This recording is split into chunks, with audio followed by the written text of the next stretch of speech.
This episode is brought to you by Hostfully. Using Hostfully, you can create a free digital guidebook for your listing so that you can save time creating a professional experience for every guest that comes and visits your spot. Learn more at hostfully.com.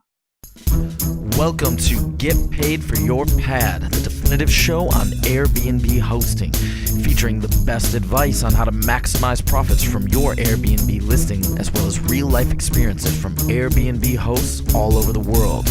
Welcome. Get paid for your pad. Get paid for your pad. Get paid for your pad. Welcome to the first episode of Get Paid for Your Pad in 2019. Today, I welcome Margot Schmorak on the show. She's the CEO of Hostfully. Margot, welcome to the show. Thank you. Happy New Year. Happy New Year to you, and Happy New Year to all the listeners, of course. It's been a great year in 2018, and I wish everybody a really great year in 2019 and lots of success with your Airbnb business and vacation rental, short-term rental business, whatever business you're running. This episode, because it's the first one of 2019, I thought it would be fun to look back on 2018 and see what happened with regards to Airbnb, with regards to Get Paid for Your Pad, and with regards to Hostfully, and also what's in store for 2019. So we've got a lot of things to discuss. A lot of things happened in 2018. I think it was a pretty big year for Airbnb. And I think 2019 is promising to be a pretty big year as well. So let's start with what really happened in 2018. What were the most important things that happened? Margot, what are your thoughts? Well, I think 2018 was a very interesting year for Airbnb. There was a lot of speculation in 2017 that 2018 would be the year that Airbnb would have an IPO. And I think that Airbnb still is headed in the direction of doing an IPO, but they're having to prove out a bunch of things about their company before they can really go out to the market and make that happen. And so you saw a lot of growing pains, I think, at Airbnb around doing that. One is that they had a lot of changes on their executive management team. The original founders are still involved, but I think they've been taking on a little bit different roles. And then, Jasper, you and I were chatting just before this that they've had a few key people leave or arrive at the team. I don't know if you want to cover that, but that's quite interesting that happened in 2018. Yeah, absolutely. And in October 2017, the CMO left. I think that was the first, and of course Chip Conley left a while before that. I think those were the first big names that left the company. And this year, of course, Lawrence Toshi left, and he was the CFO, right? Yeah, the CFO. He was having some issues with Brian Chesky, apparently. We can only speculate what that means. He left, and then there was no COO and no CFO for a long time. So they brought on some new people this year. And actually, I just thought of an additional person. Their head of engineering just left too. I met him recently, Mike Curtis. He left in 2018. But they brought on a bunch of new executives, right? So, and these are people who have huge amounts of experience at large public companies, and so I think they're trying to infuse the culture of the company into being a bigger company, a more grown-up company. I wonder why all these people left. Could it be that because they postponed the IPO? Maybe those people were, they wanted to cash in on the shares, and they were thinking, okay, well, this company is never going to IPO, so let's go somewhere else. Oh, I doubt it. Actually, I think that I think that a lot of the people who ended up in leadership roles have been growing with the company for a long time.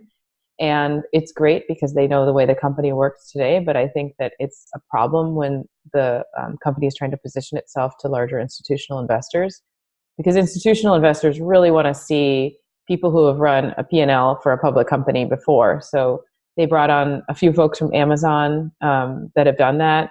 They actually brought on another executive from Tesla.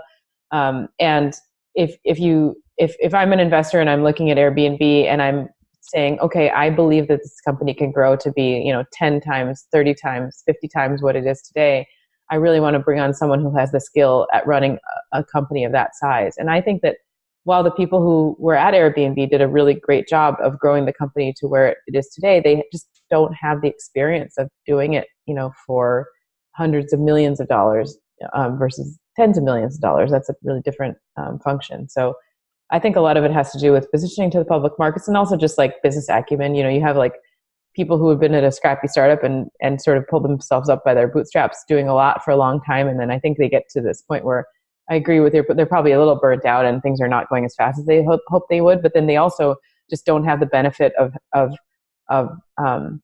experience, right? Of having done this before. And so I think it's a bunch of things altogether. Yeah, that makes sense. Yeah. So let's quickly go over the hires. So they hired Amazon executive Dave Stevenson, and I think he's supposed to be sort of the head guy who's going to arrange the IPO for Airbnb. Then they hired a guy from Amazon. His name is Greg Greeley.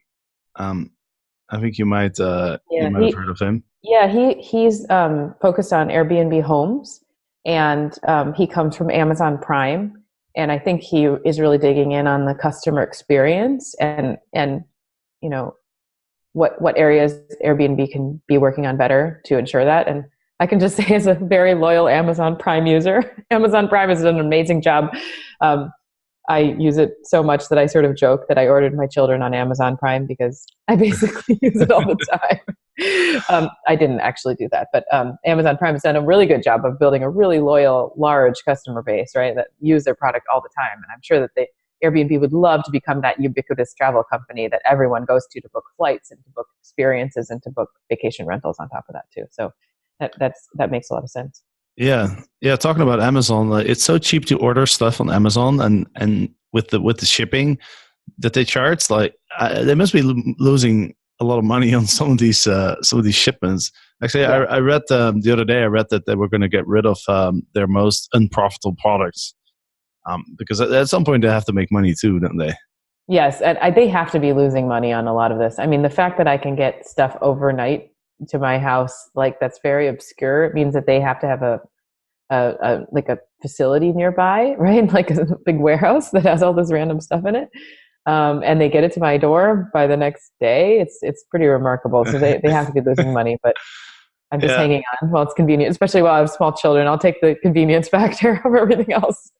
I was listening to a podcast of somebody who was living in Puerto Rico who ordered a bunch of TVs, and it was cheaper for him to order them on Amazon.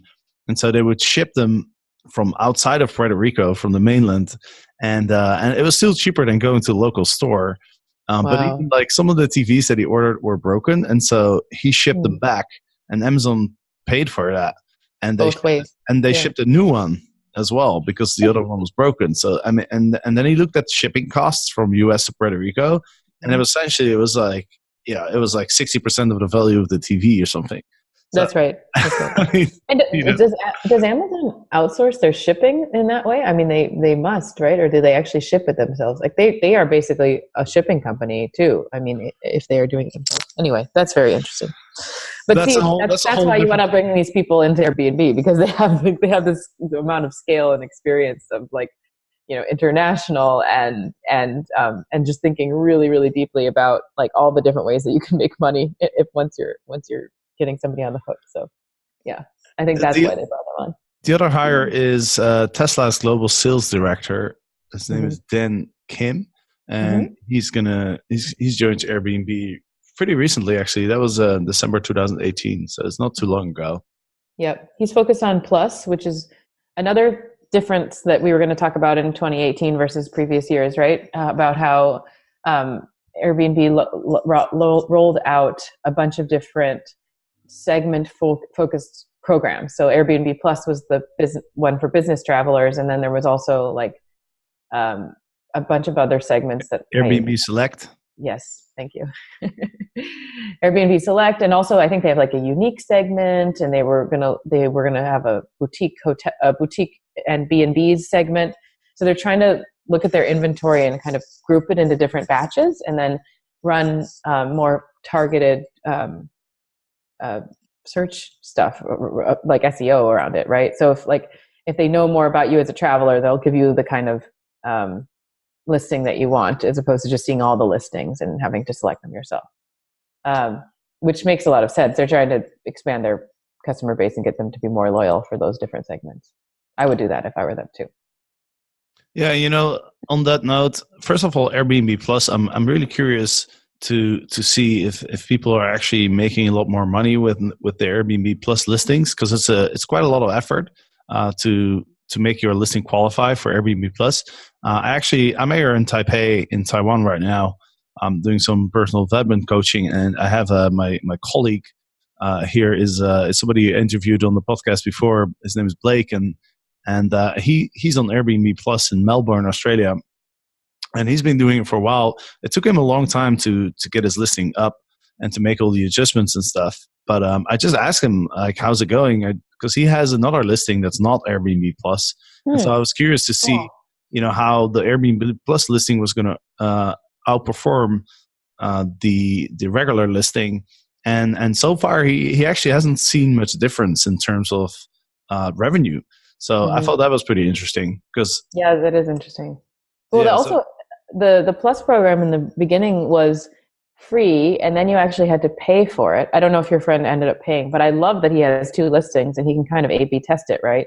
Yeah. Most people don't have the benefit of having that. So that's actually really cool. And I'm surprised that he hasn't made more from the Airbnb Plus segment, because you would think that Airbnb would be doing as much as they can to try to encourage hosts to find and identify with that segment and then actually get more revenue around it. So that's actually really surprising. No, that was surprising to me too. Because if you're not going to make that much extra, and given the amount of effort you have to put in, then it might not be worth it, to be honest. Yeah. Another thing, you have Airbnb Select, and Airbnb is really diversifying its inventory and trying to categorize it in different these different categories. And I started managing this bed and breakfast. It's a kite school essentially, where in Egypt I went kiting for a week, and this guy has like 5 rooms in his villa, and he wasn't renting it out on Airbnb. So I ended up making a deal with him where I'm managing it on Airbnb. And so I thought, okay, well, this is perfect, because Airbnb now has this B&B category, right? Right. So I was thinking, I could probably just list the entire B&B, which has 5 rooms, and so I don't have to list all the rooms individually. Right. But then I went on Airbnb and I tried to do that, but it actually was super confusing, and I don't think it's possible to do that at all. I selected the bed and breakfast category, and then it asked me how many rooms do you have, but then I still had to create a separate listing for each room. Oh, interesting. And they weren't together under the same umbrella, like entity that you had? Yeah, no, they're just like separate listings. Yeah. Some of the other bookings platforms do support that, actually. I know that because in our API for Hostfully and Orbi Rental, we actually have this multi-unit handling built out a little bit, because some of the other bookings platforms do support what you're talking about. And I'm surprised, actually, that Airbnb doesn't have that. I would be really shocked if it doesn't come out soon, to be honest with you. Because it's like what you and I were talking about before, too. Like, Airbnb this year also bought a bunch of properties, right, that they were going to basically make into hotels with more more standardized inventory in one location. And there was one in Florida. I think there was one in Nashville this year in 2018. And I think some of those were going to be managed by one, like some of them were going to be so that an individual would manage one space on their own. But then others were going to be where an individual would be able to manage multiple spaces. So exactly the use case that you're talking about. So I would be shocked, actually, that if they don't roll that out soon. Yeah, it'd be really useful to have some functionality for that. And those buildings that they bought, I'm familiar with that concept, because in South America that concept is very very common, especially in Chile. You have all these what they call apart hotels, and so they're essentially they're buildings with apartments, but there's a reception, there's common areas, there's facilities and stuff. So it's almost like a hotel, but then the units are owned by individuals. And I think that's very similar to the model that Airbnb is after, where they're building these buildings that are just super optimized for Airbnb owners. Mhm.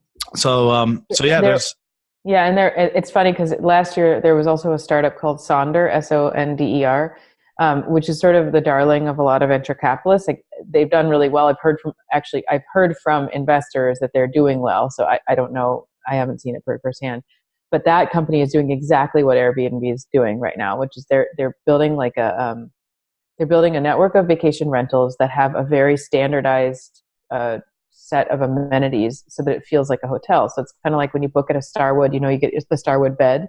They have the same thing, but in vacation rentals. So they're creating like a standardized set of amenities and a standardized experience across all these different vacation rentals, and charging more because you have a standardized, very high quality experience there. So it was interesting that at the same time of Airbnb investing in this stuff, we also saw some startups going after that same sort of model as well. Hi, my name is Margot, and I'm the CEO of Hostfully. We are on a mission to make local travel a lot better, and we're starting with digital guidebooks to make that happen. Using Hostfully digital guidebooks, which work great on any mobile device, on desktop and in print, you can share important property information and local recommendations with your guests. You can also save time and create a great guest experience that each traveler will appreciate. Hostfully guidebooks are very fast to make, and we've included some advanced features where you can feature your custom logo, your colors, custom categories, and essentially your brand. Please take a chance to check us out at hostfully.com. Now, some other things that happened in 2018, I think Airbnb has topped 1 billion in revenue for the first time in one quarter. So their revenue is still growing. It was the second year they were profitable. So that's also important, I think, leading up to the IPO. I think another trend that's been going on for a while is that, and a lot of hosts have complained about this. I get a lot of emails from hosts who are not very happy with the direction that Airbnb is taking. And what I'm talking about is, Airbnb they have the hosts and the guests, right, on their platform, and so the providers and the users, so to speak. And it seems like they've been shifting towards focusing more on the guests than the hosts. And I think like not showing profile pictures to the hosts is kind of a big step in that direction. But before that, we had people, the instant book is something that a lot of hosts weren't happy with. And there was a bunch of other things or smaller adjustments, something with flexible, kind of pushing the flexible cancellation policy. And, a lot of hosts were kind of feeling, okay, we want to be able to choose which guests stay at our place. And we want to be able to have the cancellation policy that we want. We want to be able to see the information. We want to be able to see a picture. And now Airbnb is kind of punishing us because if we're not gonna go ahead with all those changes that Airbnb is making, like instant book and stuff, then we're gonna get punished. We're not gonna get as many bookings. And so, like a subtle thing add on to this is that like all this stuff around the community of hosts has gone away. Right, you were the one who reminded me that Airbnb said in like 2015 or 2016 that they were going to have Airbnb Opens every few years, where they bring the community of hosts together, and they've really stopped all that stuff. And as far as I know, I mean, I haven't heard really much going on the community side over the last year. No, absolutely. I looked into this. So 2016, we had the Airbnb Open in Los Angeles, which was a great success, I think. Then they announced that they were going to do it once every 2 years, probably because it just took up a lot of resources, the whole organization. But then in 2018, they started saying that they weren't planning an Airbnb Open, and that they weren't sure when they were going to have one. So it really sounds like that's like gone. I don't know if it's ever coming back, but it doesn't look like there's going to be one in 2019. So yeah, I think you're right. I think they are. And you said something to me about, Brian Chesky leading up the Superhost program. Yeah, there was they made a lot of promises around creating more benefits for Superhosts and stuff. And I don't really feel like that's materialized. Yeah, no, definitely not. That stuff has really gone to the wayside. And I think that, Airbnb is building a two-sided marketplace, right? So they basically did a really good job of getting amazing new supply onto the market. and monetizing it. And then this past year was about this shift to being as big as they possibly can. That means like getting more professionally managed vacation rentals on the platform because they're easier to spin up and get going faster, just in terms of like numbers and volume. And it also, I think 2018 was Airbnb was still trying to decide and suss out whether they could easily make more money off of travelers, not just in the vacation rental, but also with experiences, right? And like 2017, there was a lot of talk about experiences. This is the next thing. We're going to take over flights. We're going to take over all the travel parts of your trip. And then 2018 was like, yeah, experiences is going great, and yeah, it's growing really fast. And then we sort of stopped hearing about it, and we started hearing about the segmentation of the inventory instead, and then also a big shift towards focus on the traveler, right? And just getting more people to book on Airbnb. Period. One thing I want to mention, and I think for this audience is particularly interesting. So when we started Hostfully in 2015, there was a study, I think it was by Goldman Sachs, that came out, and it said something like only 15% of people interviewed in the United States actually had heard of Airbnb. So, if you're in this community, Airbnb is just everywhere. And for you, Jasper, of course, it's like everywhere around you. But there were a lot of people over the last few years that have just learned about Airbnb for the first time. And I think Airbnb is trying to go after those people as travelers. So they're doing more, as much as they can to have all these different segments of the inventory to make it easier for people to book in different ways, whether it's business travelers, budget travelers, luxury travelers, families, individuals, right? Adventure travel, whatever. And then, and so they've sort of had to abandon a lot of the focus that they had on hosts, which is unfortunate. And I think that's why the kind of tone that we're talking about here is very negative from 2018. And as far as hosts go, 2018 was not a great year, right? Like tons of new inventory got brought onto the new platform. There were a lot of policy things that happened that made it harder for hosts to function, like the firm implementation of instant booking, the profile picture stuff, the sort of lack of focus on communities and support, and it's kind of not been great for hosts in 2018. And another thing I heard about is that if you get like a non 5-star review, or you look at like a 3-star review or something, then Airbnb will send you a message and say something that they're gonna like hide your listing if you don't improve or something. Oh, really? Somebody sent me a screenshot, and I've never seen that before. Yeah, which that's kind of a little bit crazy too, because like we all know that every now and then, like, you can't please everybody. Like every now and then there's going to be somebody who's gonna give you like a low rating, right? That's right. Or you just have a crazy person. Yeah, exactly. Your place. So yeah, you can't control that. So that's kind of in line. And also, I've been talking to a host in Australia who had a guest, and she was completely like, going against all the house rules and just being a terrible guest. And then she actually accused the host of like physically assaulting her or something, which was complete nonsense. This host was like an elderly woman, and Airbnb just unlisted her listing. I'm still in the process of looking into the case and publishing more about it on the podcast. But there's a lot of different signals coming from all different places where that kind of tells us that, it seems like they're not really caring much about the host anymore. They're just focusing on how can we get more people on the platform.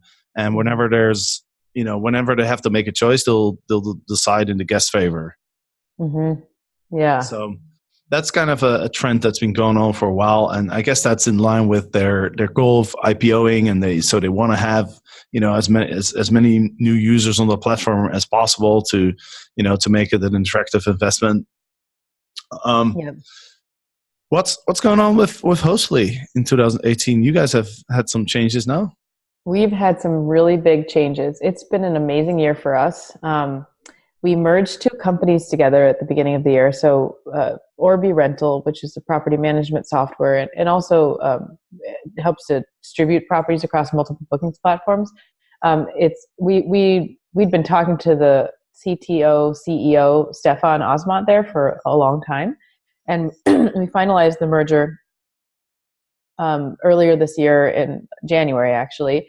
And we actually, I don't know if this is interesting to your listeners, but we did the merger backwards. So a lot of times when companies see that there might be a good reason to merge companies together, you sort of slap together a term sheet and then you spend a lot of time negotiating on the deal points. And we wanted to keep it really efficient. So we actually did it backwards. We negotiated everything and then we signed a term sheet and closed within like 2 weeks. And it was really exciting because we've changed the Hostfully value proposition significantly. So previously, Hostfully customers could use our guidebooks product, which helps them create a more professional guest experience and share local recommendations and important property information with their guests. And that product working great. But now we can offer a much more robust suite of property management software capabilities to our customers. So now when you use Orbi Rental, you can see like a pipeline of all your bookings that are coming in. You can see a unified calendar that shows you all the different bookings that are coming from different bookings channels. You can see, you can assign different opportunities out to different people on your team if you'd like to. And then it's also integrated with all the great stuff that we have in the guidebook platform. So we have a really exciting product that we're bringing to market. And it is actually focused on more of these professionally managed vacation rentals. We do have a few Airbnb hosts who have like multiple properties who use our software together, but it's really focused on some of the companies and professionally managed vacation rental businesses that are out there. So that was a huge change. And on the heels of that, I went out fundraising and I was pregnant, quite pregnant. And I started doing that. And then I had a baby. It was my third kid. Her name is Eden and she's doing great. She's 7 months old now and she's lovely. And we actually had another baby in our company too. So a lot of babies this year, and even a puppy too. Somebody got a puppy.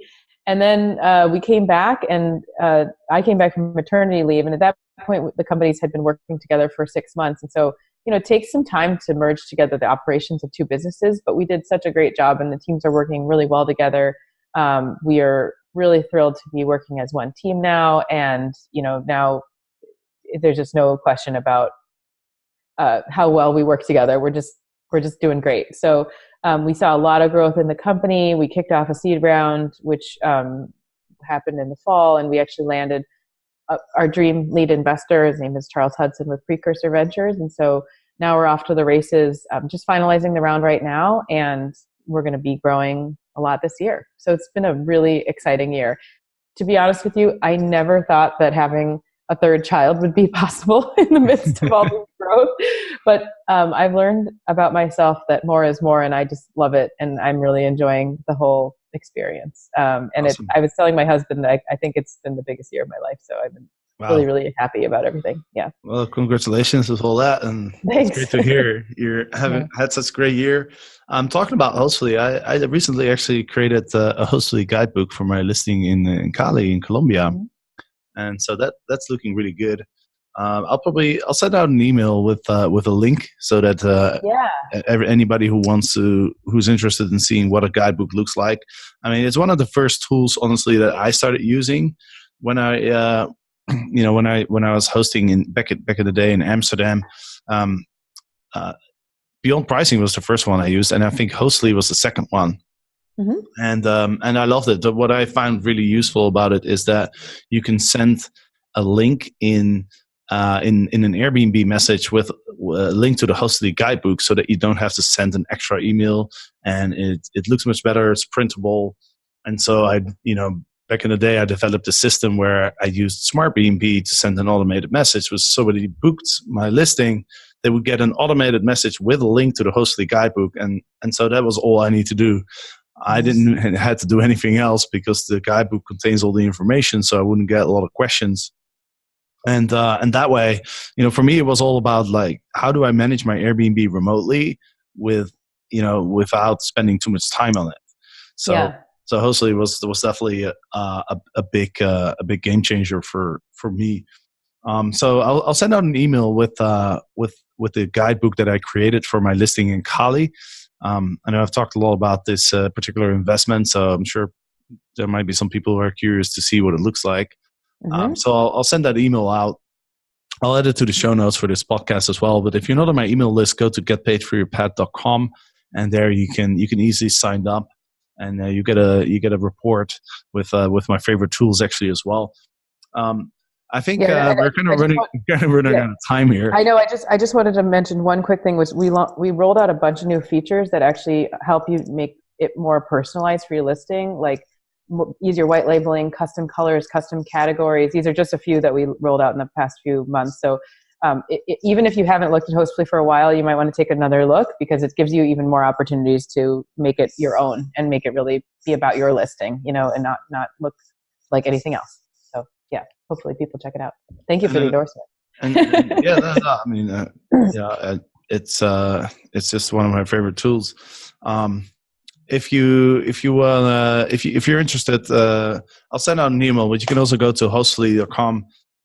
And if you go hostfully.com/pad, PAD, then you get a discount in case you sign up. So let's get that out there as well. Is there anything else you wanted to touch on, Margot? No, it was a big year. We're doing great. Super excited to just keep working on stuff and keep partnering with you. And I'm excited for your listeners, because I think that 2019 is going to be a great year for vacation rentals. I think it's going to be really good. I think that the people are much more aware of how to book. And I think that there will also be some innovations out there that will help Airbnb hosts, and also just vacation rental hosts in general, start to get more direct bookings and market more easily to their customers. We hope to work on that a little bit, hopefully. And so I hope that people can take advantage of some of those changes that I think are on the horizon. Awesome. Well, I was going to talk about some of the stuff that I've been working on and things that happened in 2018, but there's no time for that. So maybe I'll talk about that in the next podcast. That's all right. I think we've discussed a lot of interesting stuff. So yeah, we'll keep that for next time. So Margot, thank you so much for joining today, and good luck with your family, your new baby, and also Hostfully and Orbi Rental. And to the listeners out there, thanks for listening. There'll be a new podcast every Wednesday this year. I'm really planning to get one live every single Wednesday. So that's going to be exciting. Thanks for listening, and until next time.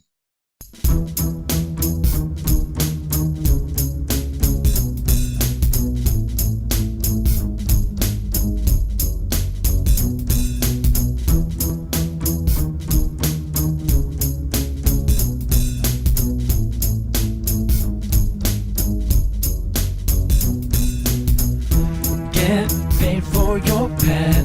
Get paid for your pad. Get paid for your pad.